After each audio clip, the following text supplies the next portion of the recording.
Bills Mafia, what's going on? Happy Victory Monday to all of you Bills fans out there. Quite an exciting game yesterday. It was kind of tense for a little while there. My guy, Peter DiBiase, happy Victory Monday to you. How you feeling, brother?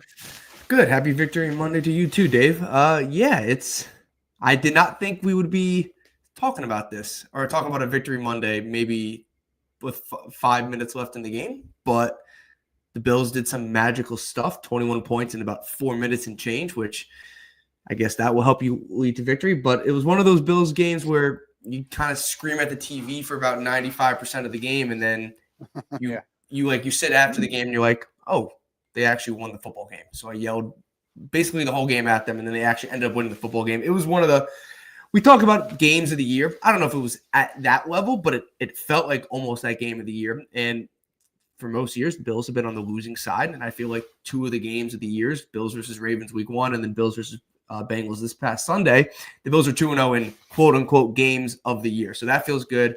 Obviously a lot to clean up, but a win's a win in the National Football League. And it was entertaining. Yeah, and before we came live, Peter and myself, we were talking about what we were texting yesterday because we were talking about the show yesterday, and we were texting, and obviously, Peter and myself, we'll text throughout the game occasionally about like what's going on and what do we like, what we don't like, things like that, things we're seeing. And we're like, man, okay, now we need the Chiefs to beat the Texans. The Colts they look like they're falling off. And then all of a sudden, like within like 10 minutes, the game completely flipped the script. The Josh Allen long 40-yard touchdown, the Christian Benford pick six, and we'll get into all that stuff. But it was crazy. And I was talking to a buddy of mine late last night after the Chiefs game, who is a diehard season ticket holder, Bills fan, and he was like, could this be the year? The Bills are not going to have to deal with Joe Burrow, potentially no Patrick Mahomes and no Lamar Jackson. Like, Josh Allen's the best, I feel like still the best quarterback in the AFC, and I'm not concerned with going to Denver or going to New England or going to some of these places that, they're going to have to travel on the road because, if they don't happen to come back and win the AFC East. So we're going to get into it. We're going to talk about the defensive adjustments that the Bills made at halftime. Obviously, we're going to talk about Christian Benford and how he stepped up his game in the last 2 weeks. Spend some time talking about Joe Brady because I feel like he's been criticized a lot this season. Talk about James Cook. We're going to talk about Josh Allen, obviously. So first and foremost, Peter, just give me a 4-quarter overall analysis, and then we can dive into the specifics of what you thought about this game. What has you excited about the Bills going forward? What has you concerned? And then we'll kind of dig into some more specifics. Yeah, for the most part, like if you look offensively, right, they played a pretty good football game. Like I thought offensively with the weather, with the snow, and I know Cincinnati does not have a great defense, but I always feel like the snow obviously has an impact on both sides. But the snow is a little bit different when you're trying to throw the ball because it takes a lot longer for your receivers to get into their routes, into their breaks and all that kind of stuff. And obviously the Bills don't have Jamar Chase and T. Higgins on that side of the field. So it's even harder for the Bills receivers to get open because we saw obviously Higgins and Chase do such a great job throughout the afternoon. But offensively, I thought for the most part, they were good. There's a couple situations. Offensively, that first drive, Ty Johnson blows a tire, right? Right. Which probably would have been a touchdown. They end up settling for a field goal off probably a pretty poor call by Joe Brady and a poor execution by Ty Johnson and the Bills on that 3rd and 2 that just did not look good from the start, right? So they settle for a field goal there. You leave 4 points on the board. You don't want to ever settle for a field goal, especially you're in a goal-to-goal distance. Then you have going into halftime that 4th down play that they don't execute, and I thought they got very conservative at down 10 at midfield. I thought they were just kind of like trying to play for a field goal, but there was a little bit more. There was like a minute and a half left, and I was like, you're down 10. You get ball after half. It's snowing. Like settling for a 47-yard field goal here is probably not ideal. Right. They ended up obviously turning it over on downs. The defense actually did one thing good in the first half was stop Cincinnati there. And then obviously offensively with James Cook fumbling, that was obviously a very bad situation and a very poor situation. And that was almost a doomsday situation for the Bills. Right. But offensively, I thought they were good, right? Like you have Cook had a solid game outside of the fumbling. Allen was great running the ball. I thought Allen looked pretty much in control through the air. I think you and I've talked about at times on these Monday shows when Allen looks like he's in control of the offense. For the most part, he looked like he was in control of the offense for 4 quarters. It's crazy what Dalton Kincaid does to this offense and what he opens up for the game because, look, 4 catches for 41 yards doesn't really – not a huge stat sheet stuffer. Obviously had a touchdown. That's a huge, obviously, moment. But he opens it up for Dawson Knox, who has 6 catches for 93 yards. Probably his best game as a Bill since I can remember in a while. So offensively, I thought they were good. Defensively, it was one of those games where they made 2 good plays. They had 1 stop to end the first half after the offense turned it over on downs. Then they made 2 good plays. That's probably it. Outside of, I do think the rushing defense was very good. I do think the rushing defense was very good. So that if you're looking at that, that's something I would kind of hang your hat on. They made 2 plays. Christian Benford made a heck of a play, obviously, and then Jordan Phillips with the tip ball and 𝐬𝐨𝐫𝐚𝐺 with the interception. They made 2 plays. It's funny enough, those 2 plays directly led to 14 points. Obviously, Christian Benford directly led to 6 points, and then obviously the extra point. But that led to 14 points by the Bills. So they made 2 plays defensively. That's all they needed. It wasn't a great defensive showing. It was a much better second half defensive showing. And final thing here, I tweeted that the Bills have the number 1 passing defense this week and yards per game allowed. Probably shouldn't have done that because they got kind of carved up. It's your fault. You jinxed it. I completely jinxed it because Burrow threw for 284 yards and 4 touchdowns, and Higgins, 𝐾𝐨𝐧'𝐭 for somehow, and Chase for the most part, but 𝐾𝐨𝐧'𝐭 and Higgins just absolutely owned us. So offensively, I thought they were very good. Like for outside of a couple fundamental things, and obviously the James Cook fumble, they were very good. Yeah, and I think we've talked before about the defensive adjustments, and I felt going in at halftime, like you said, getting that stop was huge. But then I felt like, all right, I don't think we should panic yet. It's 21 points at halftime. We've been here before, right? McDermott's going to make adjustments, and they did. They made a lot of adjustments. They were doing more blitzing. They were being a lot more aggressive. You could say what you want about the 2 turnovers. The Bills still got the 2 turnovers. The Christian Benford pick 6 was blitzing. He admitted that he wasn't supposed to jump and try to deflect the pass. He was blitzing, and he jumped and intercepted that and was a pick 6. And then the second interception, you got to give credit where credit's due to Jordan Phillips. Like Jordan Phillips tipped that ball and 𝐬𝐨𝐵𝐿 came down with it. And I feel like 𝐬𝐨𝐵𝐿 doesn't get enough flowers from us because it seems like there's times when we get mad and we complain, where's 𝐬𝐨𝐵𝐿? Where's 𝐬𝐨𝐵𝐿? But there's times also in key moments where he makes big plays. So I think that was nice. The only issue I have with the halftime adjustments is the Bills need to figure out, Sean McDermott and Bobby Babich need to figure out how to start games playing that way. Now, I understand first drives of games and of second halves are scripted, right? So they're going to be drives that the offense that you're going against has practiced over and over and over in practice. So I get that maybe the first drive you make adjustments and you kind of move on, but I'm a little concerned with the fact that the Bills in the postseason will not be playing teams that are as defensively poor as the Bengals. So you're not going to be able to give teams a 21-point halftime. You're just not going to be able to come back from that. And I think a lot of Bills fans this year have said that this team can't chase. This team's not built to chase, whether that's defensively, whether that's the way the Bills run the offense. The Bills team is built, to me, is built with a lead. You get a lead, you have James Cook and a nice stable of running backs, and of course you have Josh Allen, and you just kind of control the clock and move on. But are you concerned at all with the fact that now it is Joe Burrow, right? And everybody said that Joe Burrow was coming in hot, and he's back, and they're going to be a desperate team, and they're going to have all these bells and whistles, and T. Higgins is back, and they're going to do all this stuff to try to confuse the Bills offensively. And Burrow played good up until those 2 picks. I thought he played well, and then he led the team down the field after that to get them back within 5. But are you concerned at all that the Bills defense seems to play games in halves? We saw it against, Houston. Numerous times this year. We saw it in the game against the Texans where, like, if they wouldn't have given up as many points as they did to the Texans, they probably, in the first half, they probably would have won that game because they came back and made adjustments, and we've seen that this year. So are you concerned with the fact that the Bills seem to pick up the pace defensively and get aggressive in the second half? Because you can't do that to the Patriots. You can't do that to the Eagles. And then you can't do that when you're in the postseason. What's your thoughts there defensive-wise?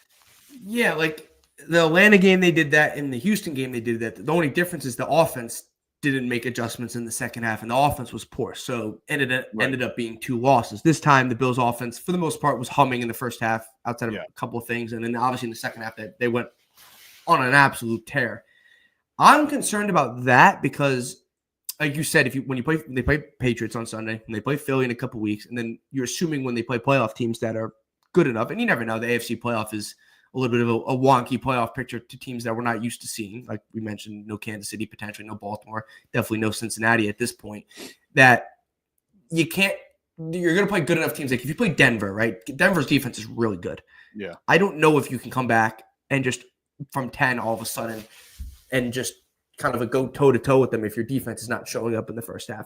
My biggest problem, and it mainly happened in the first half, happened a little bit in the second half, you got to get off the field on third downs. Yeah. Because the third down efficiency for Cincinnati, they were 10 for 12. They felt like I think they started 5 for 5. I think they got at 6 for 6 at one point. They were at 4 for 4 in the first drive. That drives me nuts because the defense is doing a good enough job on first and second down to get yourself to third down. Right? Look, obviously I don't have it right in front of me. A couple of them were 3rd and 4s, obviously 3rd and 3s. Those are different. 3rd and 7 and 8s, you got to get off the field, and Cincinnati converted a couple of those. That's what I'm concerned about, because if the defense does a good enough job, and when you stop the run like they did against Cincinnati, like they did against Pittsburgh, you can get yourself into third downs. Like you're going to be able to get yourself into 3rd and 5 and 6s. You have to be able to get off the field because you do everything right on first and second down, and then all of a sudden on third down your defense kind of falls apart. And it felt like we saw this a couple years ago when they played Cincinnati in the snow in the playoff game, when they were playing that really soft coverage. Yeah. And they were giving Cincinnati 7 yards, 8 yards per catch, and it burned them in that playoff game. And it was a very similar weather condition to that playoff game a couple years ago. I don't know why they went to that because, and I said in the beginning of the show, when you're playing in that snow and it's slippery and guys are sliding, why wouldn't you want to kind of force them at the line? Like, why wouldn't you want to take, like, if it takes longer for them to get out of their breaks already with the snow, make them take longer if you're playing press coverage on them. I thought they gave up too many like chunk plays in the sense of they were just soft coverage, and that hurt them on third down. They have to figure out how to come out of the gates better. And you did say it. First drive is scripted. The Bills' first drive was great, and it was scripted. It just ended up being a field goal because Ty Johnson fell. He fell, and then the Bills ran a poor third down play, right? And Cincinnati ended up obviously scoring on their first drive. The Bills have to find some way to be at least competent enough defensively in the first half, because if Josh Allen's on his game, why would you don't want to give yourself a hole.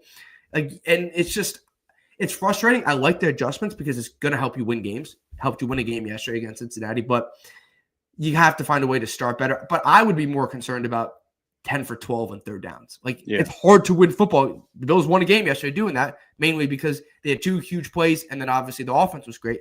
Dave, I don't know how many football games you can win or how sustainable it is if you give up 10 out of 12 third downs. Like, that's not sustainable at all, in my opinion. Yeah, and we have to remember too that Cincinnati's offense is elite.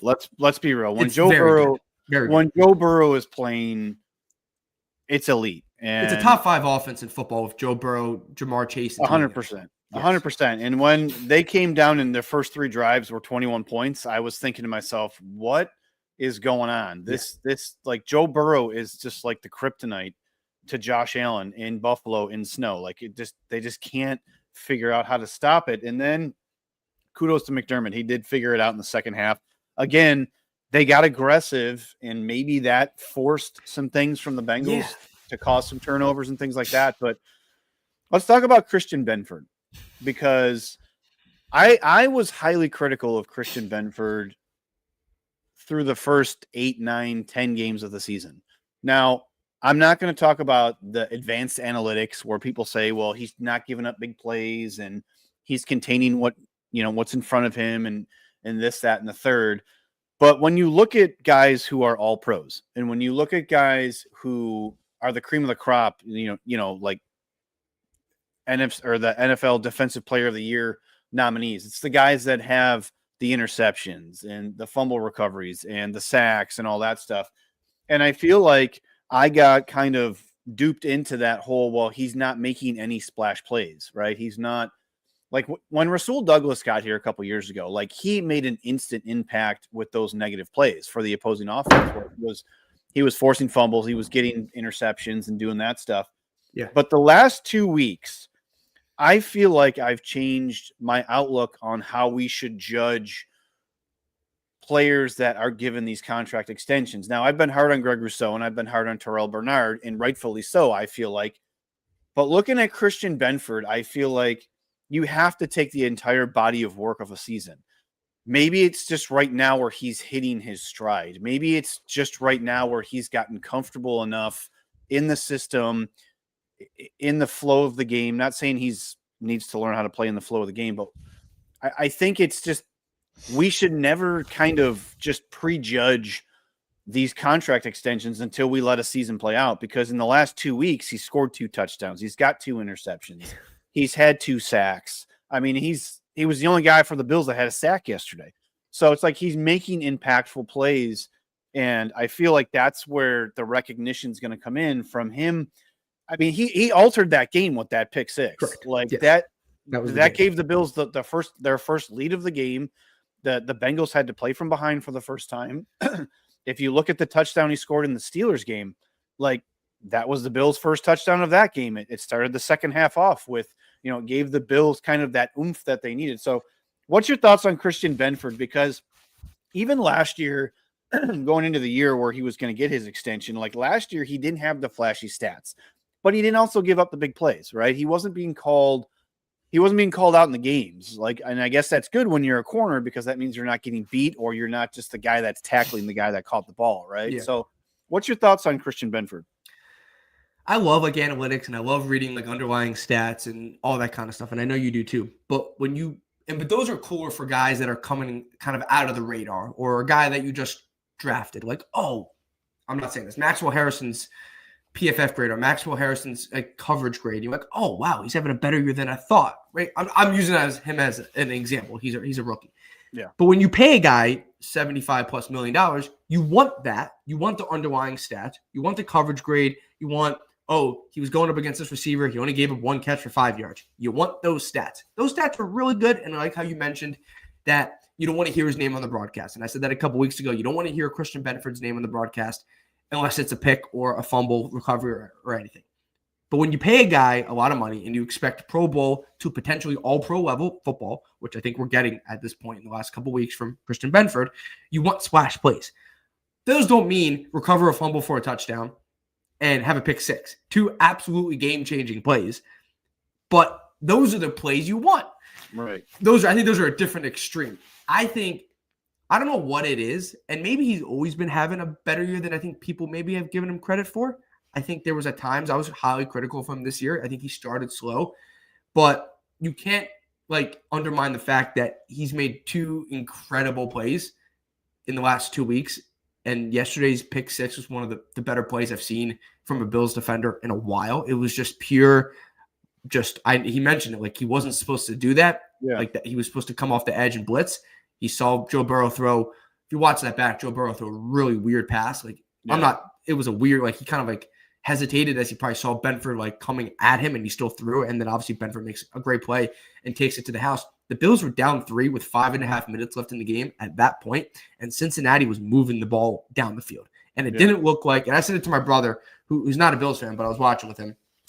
He went to Villanova, actually, and Christian Benford went to Villanova. So he likes rooting for Christian Benford. And I told my brother, I was like, the Bills need to make a play on defense. Someone has to make a play on defense. Yeah. 2 minutes later, Christian Benford makes a play that I didn't see coming. But that felt like that type of game yesterday that the Bills needed someone just to make a play. Yeah, Dave, you can give the analyticals. He had a 90.9 PFF grade. He had 1 catch for 2 yards allowed. Those are awesome. right? Like next gen stats came out, said when he matched up 16 times against Ja'Marr Chase. He had 2 targets, 0 receptions, and had a pick 6. I don't know if it was that. I don't know if that dump off was to Ja'Marr Chase. I don't know. I don't count that. See, he was blitzing, so isn't that like? I don't count that. So that's where you get weird, like what falls under. But whatever. 2 targets, 0 receptions. He was great against Ja'Marr Chase. I love those stats. Those stats are great. I love my favorite stat, and it's not a stat. I love just watching the video over and over again of Christian Benford and his pick 6. Like that's what I love. And when you pay a guy all pro money, those are the plays you expect. And I do tend to the fact, like, I forgot who the corner was, but a couple years ago, there was a corner on Dallas who had like 8 interceptions. And everyone like, this guy is great. But it wasn't Diggs. It wasn't Diggs, was it? No, I think it was Bland or someone like that. Maybe, and it came out of nowhere and had like 8 or 9 interceptions. Yeah. And I'm like, this guy's great. But then you like deep dive into his numbers. Dude's giving up 85 yards a game or something. And you're like, yeah, it's good. He has an interception, but he's also giving up 85 yards a game. Christian Benford's not doing that at the moment, obviously. But maybe he's always been having a good year. I don't agree with that. I think he's started slow and he's gotten much, much better. And now he's playing at an all-pro level. But what makes you an all-pro is the underlying stats. But it also, you can go on Twitter and find that play. That's not how it always should work. But a voter can find that tweet, find the video of Christian Benford making a pick 6, see the game, see where the game was at and how impactful it was, and be like, oh, that's an impactful player. He's an all-pro level. But he's playing like an elite corner, we'll say the last month. Yeah, I mean, to me, it's you paid a guy to make plays in games that matter, right? So he's making plays that are impacting games that matter. Like, yes, the Bengals were not in the playoff picture per se.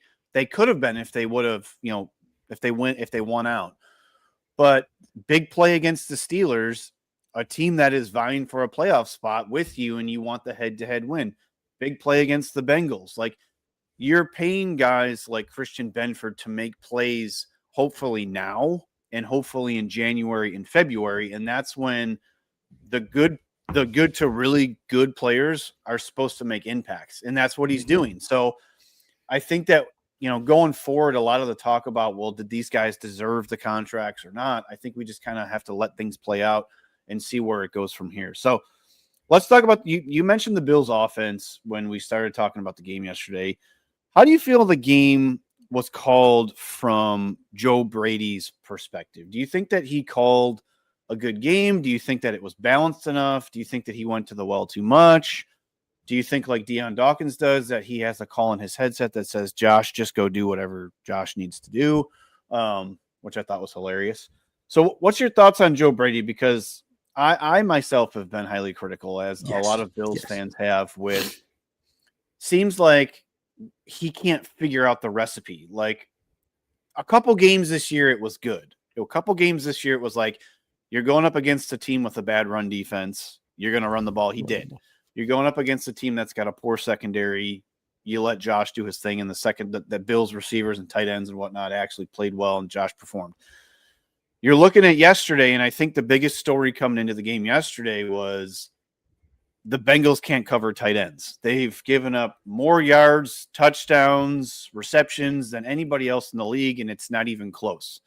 So you had to think throughout the week, for us, talking about it as Bills fans and people that, study the game and whatnot, like, the Bills need to have, Dalton Kincaid needs to be active. Hopefully he's healthy enough to go.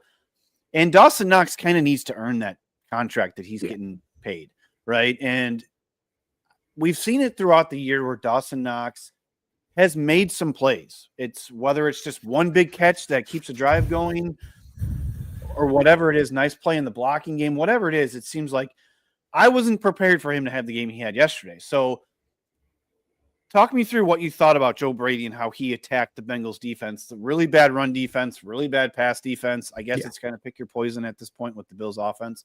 So what's your thoughts? Was it balanced? Did you like it? What'd you see? What'd you like? What you didn't like? You mentioned Dawson Knox, and what Dalton Kincaid does to this team, he opens up the field, opens up the middle of the field, and he's obviously a big play threat. Something I've thought of when you think of Dawson Knox, he should be like a safety net for Josh Allen. When the play breaks down, Dawson Knox should be open for 5 yards in the middle of the field for a little curl route for 5 yards. And if Allen doesn't have his first, second, or maybe even third option open, he can dump it off to Knox, and you can at least move the chains a little bit. Don't feel like the Bills have really done that this year. I feel like they haven't really given Allen a ton of safety nets. I think recently they have done with more of the running backs. Running backs have been open in the flats a lot, and if nothing's open downfield, Allen can dump it off to the running backs and at least try to get something and give James Cook a chance to make a guy miss once or twice. Outside of that third down play on the first drive, and outside of, for some reason, they were super conservative with a minute and a half left, down 10 to end the first half. Don't know why they were that conservative, in my opinion. It seemed like that just Joe Brady kind of got caught up in whatever. It just got really conservative. I thought the offense was good. I thought they actually attacked the field, downfield, a little bit more than I've seen. We didn't see the 85,000 screen passes that sometimes work. Right? I think there was only two. Yeah, and one of them was to Shakir, and one of them was to Ty Johnson, I want to say. Yeah. Like, the Bills should have scored 45 plus if James Cook doesn't fumble. Obviously 7 of the points came from Christian Benford. So I guess maybe this number makes a little more sense. Now, I thought it was balanced. I really do. And I've been super highly critical of Joe Brady. I was highly critical at some parts of yesterday's game. But I thought he kind of let Allen kind of do his thing, in my opinion. And at times it was a lot of Allen making guys miss and the play breaking down. He had a huge long touchdown run. He had a 3rd and 15 run to end the game. One other thing that I did not like from Brady was that second down call on the final drive where he just had Allen kind of just drop straight back. Right.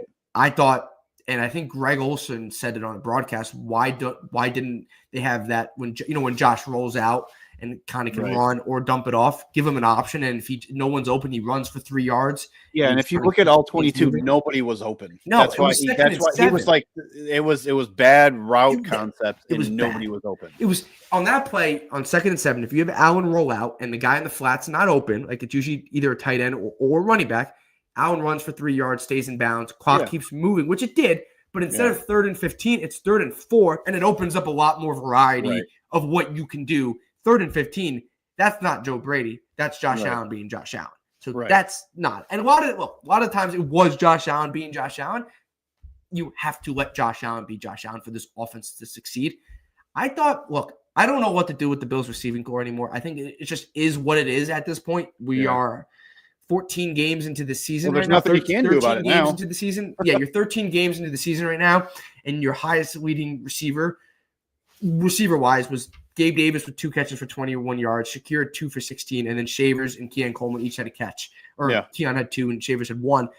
Your highest 3 receivers were Dawson Knox, Dalton Kincaid, and James Cook. So 2 tight ends and a running back. I do think the Bills' passing game looked a lot better. And I'm going to go back to the point of when Dalton Kincaid's on the field, when he's in this offense, this offense is a lot better. It's still not where I think the Bills need to be passing-wise, but because they can run the ball well, and they have Josh Allen's legs, and we've seen Josh Allen use his legs a lot more in the last couple of weeks. When you have Dalton Kincaid on the field, it opens up the offense. So outside of a couple weird plays, and we're still getting a couple of those weird designs from Joe Brady, a couple of those, like that I'm going back to the first drive, because that 3rd and 2 play at the 4-yard line, 3-yard line, made no sense to me, and it looked like Ty Johnson was really confused. Yeah, it looked like he didn't know. It looked like he didn't know what the play call was. And I also don't. I get James Cook fumbled. I don't like taking James Cook off on 3rd downs. I don't. I think it's James Cook. I think he's too good. And then obviously you were too conservative to end the first half. Like if you're gonna give me like a 1 out of 10 like rating, like 10 being a perfect game, 1 being Miami game, this second game against Miami this year, I would probably give it like an 8.4, 8.5, like 8.5. I thought it was, for the most part, a very sound game. And I think he just had a couple of times you just look at your head, you scratch your head, you're like, that was a really weird call. But I feel like you get that probably from every single offensive coordinator, because I don't watch, I watch every single game on Red Zone and have the Bills game, but I don't like know exactly like if that was like normal for the Ravens or for the Steelers offensive. I don't know that kind of stuff, but I thought it was pretty good. Yeah, and you talk about the Bills offense, and the biggest thing to me, I feel like what people aren't harping on enough, you look at the offense last year, historically low numbers of turnovers. the Bills are turning the ball over every game.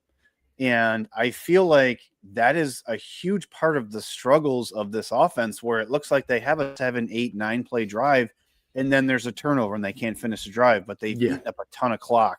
James Cook is fumbling. Josh has been throwing interceptions. Like, it's stuff that didn't happen last year that made this offense that made this offense score the most points that they scored in franchise history. 30 rushing, 30 passing touchdowns. Like, something this franchise has never done. Then you look at this year and you're like, okay, the offense stinks. Like, it's struggling again. And oh wait, the second half is coming. They'll turn it around and they flip a switch, they turn it on, and it looks amazing. The problem has been the turnovers, and it's not just Josh Allen. James Cook, which we're going to talk about here in a minute, James Cook is fumbling the ball almost, it seems like, every game. And it's not like last year it would be he was going down, he fumbled, he recovered it. It's like you fumbled it out of the back of the end zone. You cost your team 6 points. So I don't know if that's been spoken about enough, because I feel like Joe Brady called a really good game yesterday. I feel like he knew what he wanted to do when he wanted to do it. He targeted the tight ends, which was a huge key that everybody spoke about. He used James Cook enough to keep the defense honest. And James Cook, if he probably would have had 4 or 5 more carries, would have broke 100 yards again.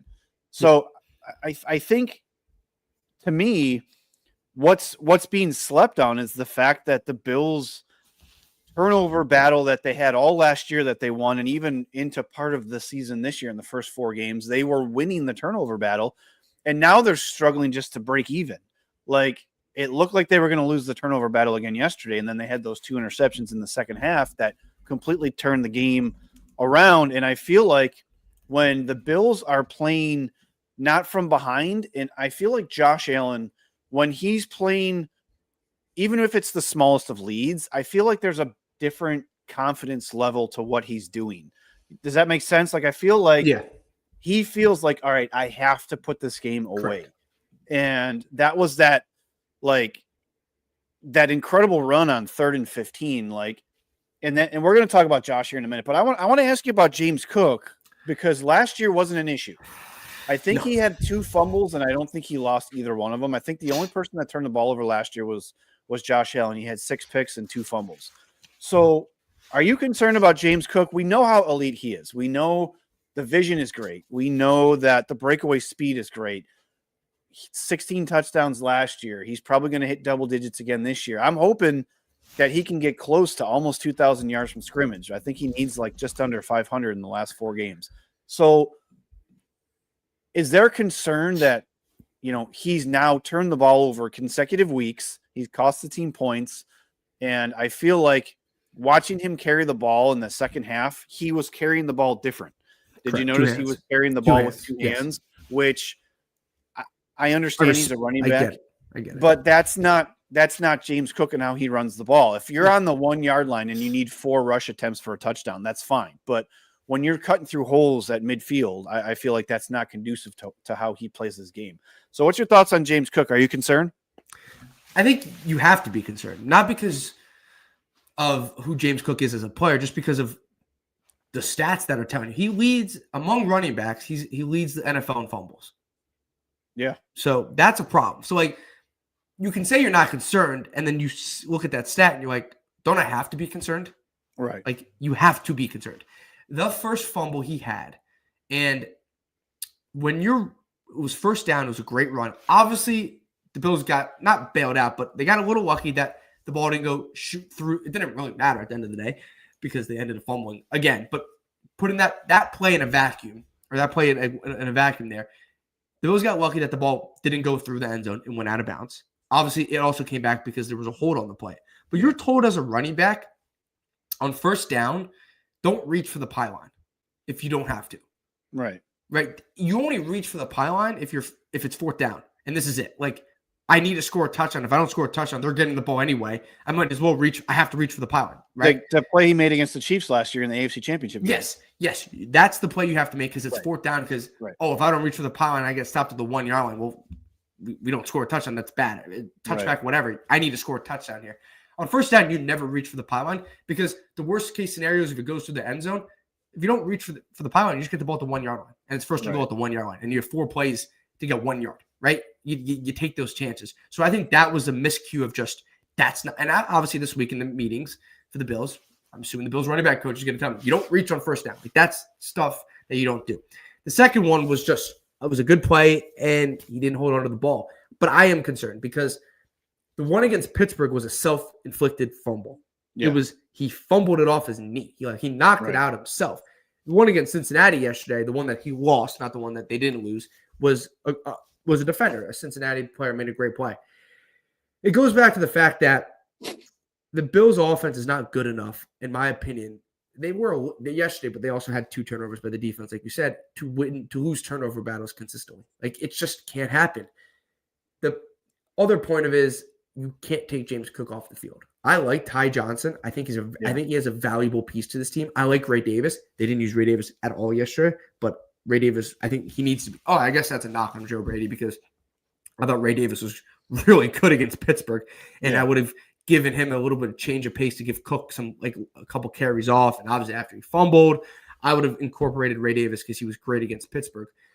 But James Cook is too talented to take off the field. You're just going to have to live with it. And if it becomes a problem, it becomes a problem. It's trending to a point where it's going to cost you a football game. It cost you.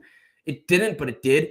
The Miami loss, the Josh Allen fumble, and then the James Cook fumble indirectly lost you that game. Obviously, there was a couple other underlying things that happened in the game. The Bills did not play well whatsoever in that game on both sides of the ball. But if you look back at that game, the Bills are moving the ball. Allen fumbles. Allen also throws an interception. Right. And also James Cook fumbles. 3 turnovers that could have led to 21 points, and we're talking about a totally different game if those things don't happen. And last year, a Bills team wins that game against Miami because they don't make those 3 turnovers. Right. And those lead to 2 touchdowns and a field goal, or 3 touchdowns, or 2 field goals and a touchdown. It leads to double-digit points there. Right. This year's team is doing that, and they've escaped a couple times. Cincinnati yesterday. Miami did not. I am concerned because the stats my eyes are telling me I should be concerned. Fumbled twice against Cincinnati, fumbled against Pittsburgh, fumbled against Miami. So my eyes are telling me I'm concerned. The stats are also telling me concerned because if you lead the league in fumbles by a running back, I should be concerned. Right. But what do? You don't take him off the field. Like this is a Ty Johnson fumbling issue. Like if Ty Johnson all of a sudden started fumbling, or then we got problems. Then you just take Ty Johnson off the field. Right. Right. And I like Ty Johnson. You take him off the field. Like you cannot, if you take James Cook off the field, this offense does not do what it's supposed to do.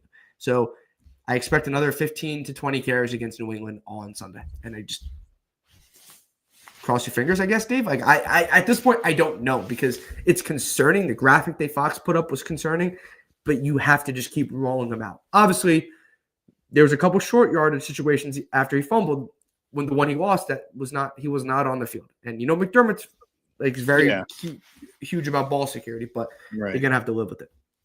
Well, I mean, if you talked about the Miami game. If the Bills don't turn the ball over that way and that game goes differently, this game on Sunday is for the AFC. Correct. One game made a difference. Well, they also turned it over against New England twice. Right. Didn't Allen throw a pick? I think Allen threw a pick and Cook fumbled. I believe so. Did Cook fumble or did Shakir fumble? Or did Keon fumble? Or was it the Keon? I can't remember. It's been so long ago that New England game on Sunday is not going to be the same as it was way back, when the Bills busted out those rivalry gear unis and all that stuff. I think it's going to be a different game. And I have a good feeling about this game because I feel like once December hits, I feel like Josh Allen is a different player altogether. I'm not saying that just because of what he did yesterday. I feel like there's a switch that he turns on that it's like, I have to just get this done. If you even go back to look at last year, what he did in December was insane last year. It was nuts. I believe it was the Rams game, the Lions game, and the 49ers game were all around December or into December. And that was when he won the MVP. So I feel like going forward in December, I feel like Josh Allen this is where we see MVP Josh Allen. And it's not just because of what he did yesterday. I feel like Josh Allen knows what this game means. And I feel like it's going to be, he's heard all the noise about Drake May and you've lost the East after 5 years. And the Patriots are passing you. He hears all that stuff. And I feel like this is when Josh Allen plays Josh Allen football, is January or December, January, and February. So it's going to be fun. Go back to that Patriots game. Josh had an interception, and then Josh also had a fumble, and then Keon had a fumble. Yeah. So you lose a turnover battle. I don't know if New England had any turnovers. New England had one turnover. They lost a fumble. Yeah, they had a fumble, yeah. You lose a turnover battle 3-1. Like, and you lose by 3. Yeah, and that's what everybody is. That's what everybody fails to forget, that game was as ugly as the Bills played in that game offensively, because that was the game afterwards where Stephon Diggs was like, if Josh isn't running around, they have nothing because nobody gets open. He's like, we knew it at halftime that there was not going to be any adjustments made. The routes that they were running on offense were going to be covered. We were going to drop 7 or 8 in coverage, and there was going to be nowhere for him to throw the ball. And that's exactly what happened. So Brady needs to bring something on Sunday that looks completely different than what they did in the first meeting, because if they're just going to drop 8 in coverage and just rush 4 and say, go ahead, Josh, beat us, and he's going to have to beat them. He's going to have to find guys open. There's going to have to be guys that are coming back to the ball, and it's going to have to take, one of these Josh Allen efforts to beat them. So talking about Josh Allen for a minute here. Watching him run that 40-yard touchdown run, and then watching him on that 3rd and 15 play where he's running free down the field, and you see a safety standing there, and you think to yourself, there's no way that safety's getting to him. There's just no way this guy's stopping him. It's just not going to happen. So to me, that's kind of like a cheat code, right? When you play Madden, right? Like, it's like you hit a juke button or whatever. I stopped and thought about it because I rewatched the game last night. And after that, like, I stopped and thought about it. I'm like, how many more years of this do we have? Not of Josh Allen, because he's going to be here as long as he wants to be here, hopefully until he's 40 or whatever. How much more of that cheat code Josh Allen are we going to have, where he is going to be able to just break free from a pocket, spin and juke guys, or these ridiculous runs where there's no seam, there's no nothing. He just gets out into open space and he just wills a first down or a touchdown or whatever. 5 years maybe until he starts to turn into like, I can't run like that anymore. And I feel like I kind of got upset about it. Like, I was thinking to myself, like, we've already had 8 years of this. How much more of this do we have to where he's able to mask, bad blocking by the offensive line or bad play calling or bad scheme and just make things happen? And now he just has to beat people with his arm. What's your thoughts on that? Probably like 15 years. No, I'm joking. So he's 45. Yeah, probably. Yeah, he's gonna do 50, and then still be juking guys and like hurdling guys with gray hair and stuff like that. I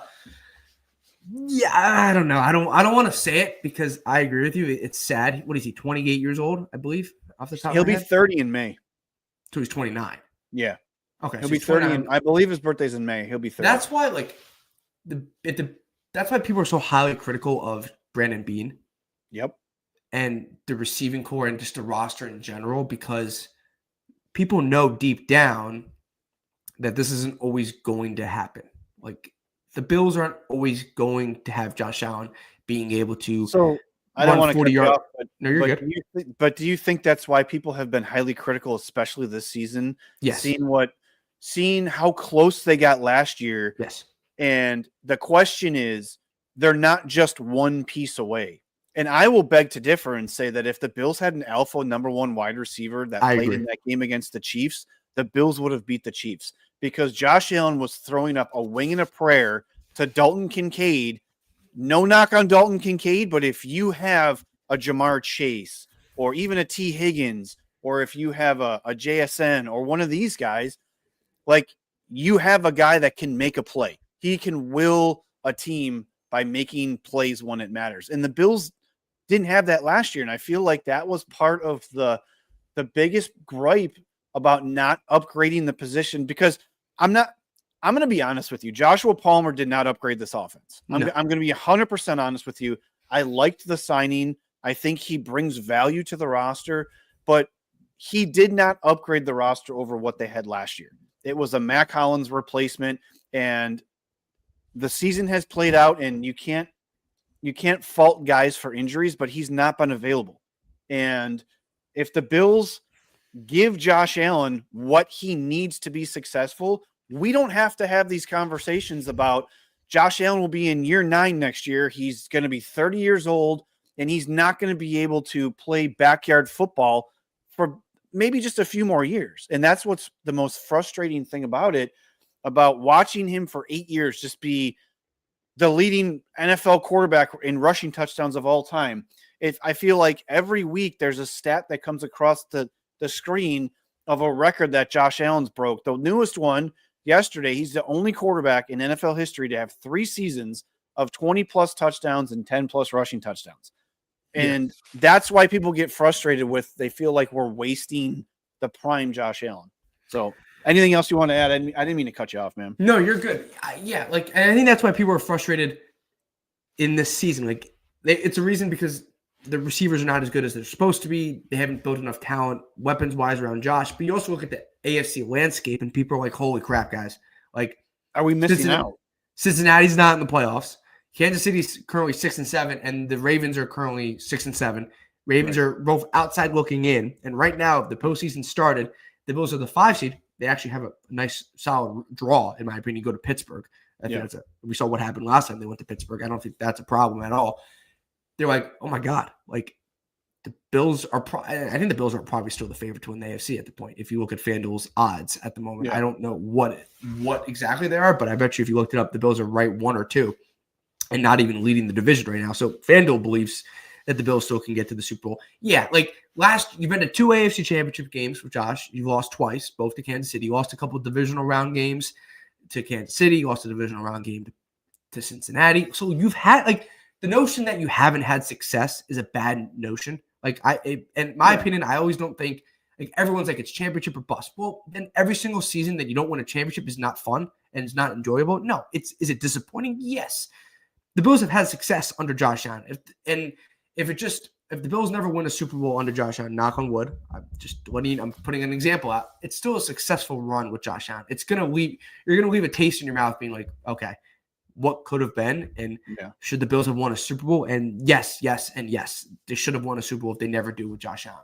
I don't think that's the case. I think they eventually win a Super Bowl, but it's the last 5 to 6 years have been a success. You're talking about a couple of divisional round losses that were very close. We know the 13-second game. We know the other loss at home to Kansas City when Diggs drops the ball, and then obviously the Bills and Gabe Davis don't connect on the right route, and obviously they miss the field goal and whatever, they lose in the divisional round, and then they lost twice in the AFC Championship game. And obviously last year they were so close, down 4, and had a chance to go win a football game, and they did not win a football game.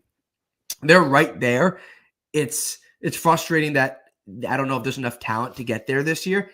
The counterpoint to that is you just need 3 really good games from Josh Allen, and you're going to go to the Super Bowl. Right. And if you get the Baltimore second half, the Tampa Bay game, and what we saw against Cincinnati yesterday, you're going to go to the Super Bowl. Right. That is just my opinion. The problem is if you get a B-plus game from Josh Allen in a playoff, you might lose the game. I don't think you can say that for other teams in the – let's stick to the AFC. You get to the Super Bowl, whoever you play, you figure it out then. If you get a B-plus game from Bo Nix, I think the Broncos still can win because I think basically every game has been a B-plus game from Bo Nix, in the scale, right? If you get a B-plus game from Drake May, I think they can win the game. My opinion is I don't know if the Bills roster is good enough to just overcome a B-plus game from Josh Allen. Yeah. The counterpoint also to that is there any other really good roster in the AFC that is good enough to overcome a subpar game from their quarterback? And the answer is maybe just Denver because their defense is so good, and I guess Houston because their defense is so good. Yeah. But is Jacksonville good enough to overcome a bad game from Trevor Lawrence? No, I don't think the Patriots are anywhere good enough to overcome a bad game from Drake May. The Colts have different issues with Daniel Jones missing the year. Who's the other team? And the Chargers. I don't think the Chargers are good enough to overcome a bad game from Justin Herbert. So the answer is it's just it's a crapshoot who's going to come out of the AFC. The one annoying thing is if the Bills had an elite receiver or just something else on the outside, or maybe Denver's or better defense, I guess, the Bills would probably be the favorite to come out of the AFC, or would come out of the AFC. Yeah, it's going to be interesting down the stretch here. I mean, the Bills are the 5 seed. The Chargers play tonight. They play the Eagles, right, tonight? They do. So, I think it's in LA. Yeah, if the Chargers lose, the Bills will be the 5 seed heading into Week 15. So would you want to be if you're playing like devil's advocate, would you want to be the 5 seed? Heck yeah, I want to. Because you would play Pitt if the season ended right now, and say the Chargers stayed at the 6. You would play Pittsburgh, right? Let's say that's a win for right now. Yeah. If every single favorite won, you would go to Denver in the divisional round, but your one Houston win over New England or Chargers win over Jacksonville to go into New England or going to Jacksonville. Like, if you played every favorite, you would play Denver in the divisional round. That's a really tough divisional round game. Yeah. Yeah. But they beat Denver last year. They beat Denver last year. Like, I'm not going to, like, if the Bills can't beat the Broncos in the division round, they don't deserve to go to the Super Bowl, in my opinion. That's just the notion of it. And then if all favorites win, besides the Bills, and then if you say you beat Denver, you're playing the winner. It's going to be on the road of Patriots, Jacksonville. I will take my chances. And then you're also like a Houston upset over New England from playing Jacksonville in the divisional round. Yeah. Like, I just quickly Googled FanDuel's odds to win the AFC. The Bills are the favorite to win the AFC at plus 370. So there's no clear-cut favorite if the highest winner is plus 370. New England's plus 390 and Denver's plus 390. So I think, and then there's a drop-off. There's a huge drop-off. I think it's a lot of it is based off of experience. Josh Allen will be the most experienced quarterback in the postseason. So I don't know. I'm gonna end it on this. I feel like we are asking Josh Allen to do a lot. The Bills organization is asking Josh Allen to do a lot. And I think we forget sometimes that he's not perfect. He's a human. No. He's going to make mistakes. And yes, if a starting quarterback that is an exceptional quarterback makes mistakes, his team might lose because they can't overcome those mistakes because he is such a good quarterback. But to me, I feel like the Bills have done him a disservice by not accumulating enough talent around him to help him if he, like you said, if he's having an average to slightly above average game, he needs some miracles to happen like yesterday. Now, he didn't need it yesterday because he played great, but there's games that you can tell he can't do it just for whatever reason. If it's the scheme that week, the players aren't, they're not doing their part, whatever it is. No one's open. Like the execution's not there, whatever it is. And I feel like if you watch and I'm not going to harp on the Chiefs AFC Championship game from last year because the Bills did not execute on that final drive. It was bad. And for Josh to even get that pass off to Kincaid to have a shot, I don't even know. If that ball would have been completed, that probably would have been number 1 or number 2 on the all-time completions for Josh Allen, that I've ever seen. So I don't know. To me, it's going to be very interesting to see how this team takes these 2 wins against 2 teams that one that the Bills could see in the postseason, and then one that's kind of been their Achilles heel for the past few years in the Bengals. I'm kind of interested to see how they push this forward. December, the Bills seem to turn it on. I've been kind of staying away from talking about the streaks that everything was coming into the season because I feel like the streaks are starting to be broken. And I don't want to talk about how good the Bills are in December and stuff like that. So I have a good feeling about Sunday. I know the Bills will never give up that fight trying to win the AFC East. They're 2 games behind, and then New England essentially has the tiebreaker. But a win Sunday will go a long way to the Bills getting – I think – you can have the conversation if they beat New England about the division. Yeah, and I feel like a win on Sunday would feel really good for that locker room only because everybody has counted this team out. Everybody has been talking about how the Bills wasted the opportunity of the East being so bad for so long. Everybody will be talking about they won't be talking about how the Patriots rebuilt their team in 2 years. The Bills have been doing this for 9 under Sean McDermott and can't get it done. Like, I'm so over all that conversation because Josh Allen's still the best quarterback in the AFC East. As far as I'm concerned, until Drake May does something of substance against another really good team consistently, I don't care. Josh Allen is the reigning MVP for a reason. And I feel like Sunday is going to be another one of those games where, all right, Josh, we need you to prove it. And I think he's going to. So, all right, Peter, that's going to do it for we went super long on this one. Great conversation as always. I appreciate you coming on. We'll see you back here Monday. Thank you, everybody, for watching. I'm going to try to be back tomorrow. I had some small family stuff come up this week, so I'm going to try to be back tomorrow with my guy John, as usual, on Tuesdays. For Peter DiBiase, I am Dave Myers. This has been First and 5. Peter, give me a Go Bills, and we'll take it out of here. Go Bills.